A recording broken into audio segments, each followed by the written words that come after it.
Trump brings Gaza war crimes home to U.S. Autistics. Using starvation to subjugate people is a war crime, whether at the point of a gun or denying SNAP benefits. November 1st, SNAP halted. Healthcare funding threatened. Social Security could vanish, Trump warns. 42 million Americans face losing food assistance. Not someday, right now. A nation that uses starvation on its own civilians? I'm no lawyer, but I'd argue that's tantamount to war on its own people, any day of the week. And I consider it a crime in its own right, even if courts reserve war crime for armed conflict. I can hear it already. You're being dramatic. That's hyperbolic. You can't compare domestic policy to Gaza.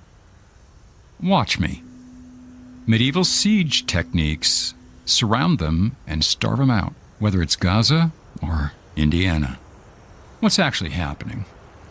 The Trump administration threatens benefits we count on to exist as political leverage during government shutdown negotiations. Support promised to the American public for decades, transformed into weapons to get what Trump wants. Here's what international law says about that. The Rome Statute explicitly classifies starvation of civilians as a war crime, a crime against humanity. Around the world, deliberately depriving people of food for political gain, that's defined as genocide. These aren't my words, they're international law. Gaza starvation? Internationally recognized war crime. SNAP weaponization? They can call it an unfortunate policy choice, but it's the same tactic, just a different population. Location doesn't change that. Denying food to gain power simply is withholding food, withholding life for power. They're not negotiating. They're holding a gun to our heads. So why autistics first? Numbers tell you everything you need to know. Autistics face an 85% unemployment rate. So we depend a lot on SNAP. I do. Most of us depend on Medicaid to see our doctors. And many of us disabled, unable to work. So SSI dependency, just to live, it's a high priority. The government knows exactly who gets hit when they pull these levers. Autistics, neurodivergents. We're the most vulnerable first. We have the least political power of any minority group, I think. And look at the language they use. Efficiency, streamlining, reducing dependency. It's the old Nazi useless eaters logic, dressed up in techno-bro management appeal. Killing off the weak, dusted off and wrapped in budget terminology. We're the testing ground. And that's how it works. Start with disabled people. Normalize the tactic. See who complains. See who notices. See if you can get away with it. Then expand to the next unpopular or unsympathetic group, like, say, the old. This is my pattern recognition, not my paranoia. We've seen this before. Not in our lifetimes, maybe, but in history. And forgotten history is what they're counting on, that we won't recognize it, that we won't connect dots between what happened then to what's going on now, in front of our eyes. They test on folks like us first, always have.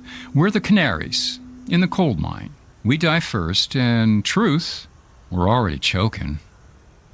Let's look at the roll call of history.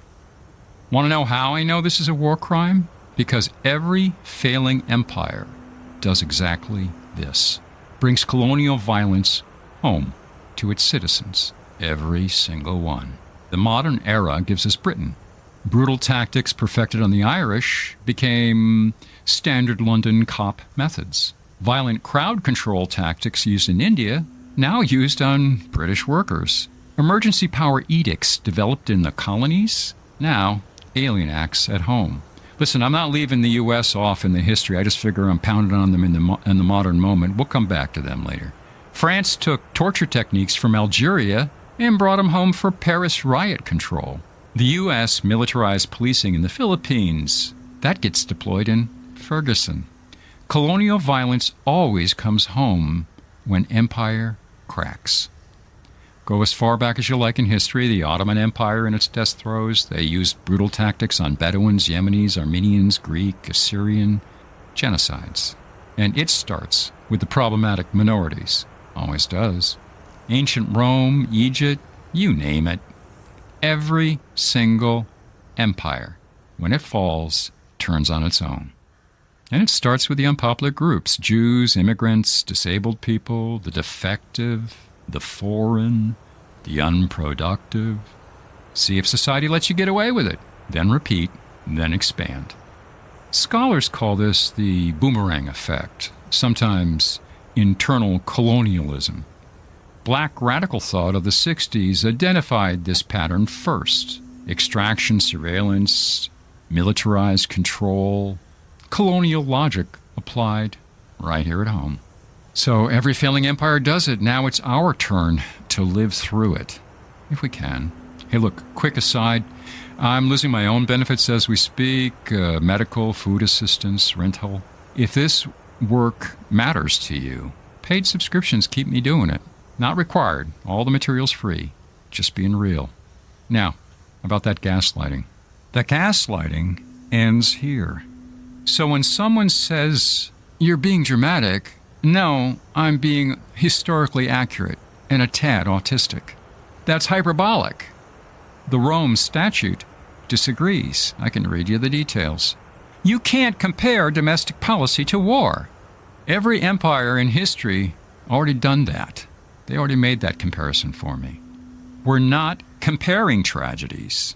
Who's suffering more than who? We're recognizing tragedy. When policy debates require trigger warnings, like this article, like this live stream, maybe it's not policy.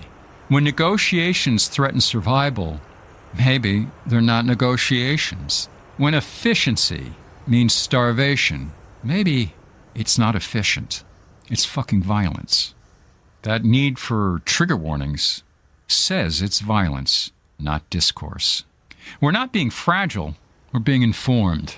We're watching it happen in real time. Hell, it's obvious in every bowl of beans I eat instead of a heavily tariffed hamburger. I really blew that line, guys. What we do. Living through empire in decline, deadly for many. But here's what we do. We call it as we see it. We refuse sanitized language. When they say policy, we call it violence. Because starvation kills as sure as a bullet, just slower. When they say negotiate, we name it hostage-taking for the purpose of political power. When they say efficiency, we shout starvation tactics. It's medieval siege by budget. No catapults, no cannons, just clean spreadsheets.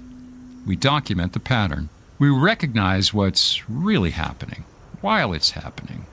We tell the truth about what we're witnessing, and we survive together. How? Let's talk again soon on meaningful resistance, survival, and mutual aid.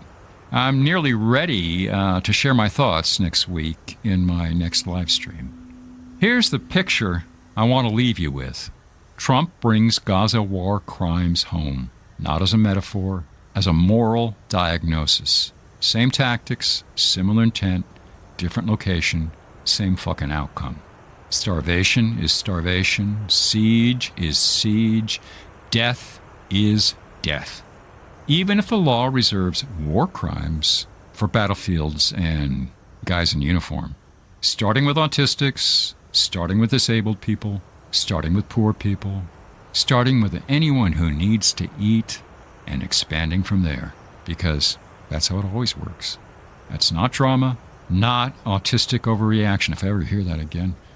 Fuck the gaslighting we've lived through all our damn fucking lives. That's international law in definitions. That's documented history in its examples. That's pattern recognition across eras. We're just the ones recognizing it first. Listen, that's all I got, really. This episode, it's why I do these live streams, why I need this community, you guys. Because when they gaslight us, we need witnesses. We need truth. When they isolate us, we need each other. When they threaten our survival, we need to document what's happening in real time. See you next week around the same time. We'll talk resistance, mutual aid, what actually works when the empire comes home. Till then, stay weird. Stay fierce. Stay alive.